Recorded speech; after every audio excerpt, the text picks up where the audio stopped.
This is IGN. A final flash from the past that's both fun and frustrating at times. This is your IGN review of Dragon Ball Sparking Zero by Jarrett Green. A lot has changed about both video games and the way we play them since the last mainline entry in the Dragon Ball Z Budokai Tenkaichi series. As the first direct sequel since the PlayStation 2 generation, that means there's something charming about Dragon Ball Sparking Zero's old-school design and presentation compared to other fighting games on the market today. It's tougher than Vegeta's chest plate, and imbalanced in ways that are both annoying and lore-accurate. Menus are labyrinthine. Training tips are sparse and sometimes not very useful, but every battle is crafted with the sole purpose of putting the Dragon Ball fighting fantasy as it appears in the anime into our hands. The fast-paced key slinging, teleport kicking, and magical hair dyeing is great fun when it's not marred by responsiveness issues. The few areas Sparking Zero does truly try to innovate, primarily with its branching story mode and create your own battles toolkit, are promising too, but playing this brawler can sometimes feel just as much like a labor of love as the effort to resurrect the series in the first place.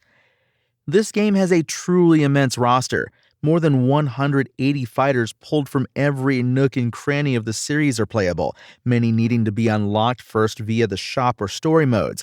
There are so many folks on this roster from shows or movies I haven't watched in ages, or in some cases at all, that I had to wonder why the very few that didn't make the cut got snubbed. Many of these characters are repeated in some fashion. There are 19 versions of Goku, for example, but they aren't all simply reskins. They can have different special techniques and transformation trees, meaning base-level Goku from the Saiyan invasion days has a different set of moves and much lower upside than Buu Saga or Super Era Goku, who can transform into various Technicolor versions of Super Saiyan. These abilities can't be changed, but I could modify each warrior with ability items that boost things like attack power and health, though I barely noticed any benefit at all when doing so. There is definitely an old-school approach to a lot of the progression systems and menus of Sparking Zero. There's a long list of achievements that can be checked off organically just by playing, which usually grant in-game currency called Zenny, items or other like cosmetics. Just about everything can be bought with Zenny, from new characters to costumes to soundtracks and even CPU attack behaviors, and you get this cash at a healthy rate that never felt like I was being pressured to spend real money for any of it.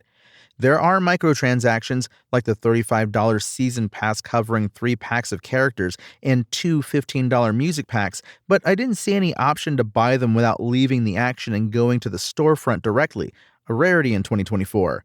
The flagship single-player mode is called Episode Battles, which is a truncated retelling of the biggest Dragon Ball stories from various characters' perspectives. Just about every Dragon Ball game has done this in some form or fashion, but this rather exhaustive version does a good job at keeping time between battles short and prioritizing the important moments versus making you play every single skirmish, as Tenkaichi 3 did. Sparking Zero at least seems to break the Tenkaichi curse of truly abysmal online multiplayer by supplying some solid network play. When wired up, I found minimal latency and lag issues on the live servers, or at least not enough to blame it for me dropping a combo or missing a parry.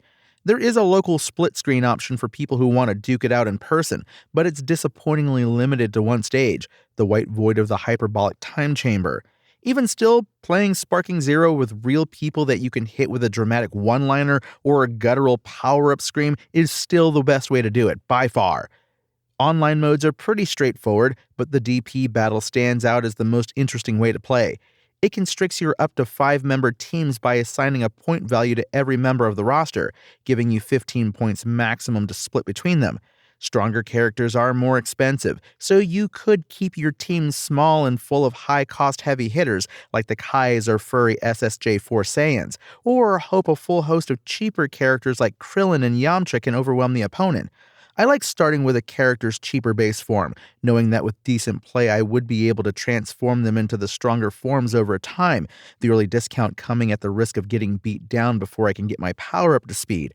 That extra angle of strategy is something that takes good advantage of the untuned nature of a lot of these characters, and really doesn't exist anywhere else in the genre. Dragon Ball Sparking Zero is a final flash from the past, sometimes to a fault as demonstrated by its archaic menus and remedial training tools. Its episode battles have the kind of reaction-heavy difficulty that doesn't really exist in most games these days, more than once crossing the line between challenging and frustrating. But the feeling of traveling back to a simpler time when games didn't have to be balanced or competitive to be fun is a good one, especially when that action stays so true to that of the show it's recreating. Reliving a story that was foundational to my youth, looking and sounding as great as I remember it, with the opportunity to alter it in sometimes dramatic new ways is clever, and the addition of tools to attempt to create our own stories could elevate the experiment even further if a community can figure out how to make the most of them. Dragon Ball Sparking Zero's IGN score? 7. Thanks for listening to IGN. My name is Tony Jackson, and for the latest Dragon Ball updates, visit us at IGN.com.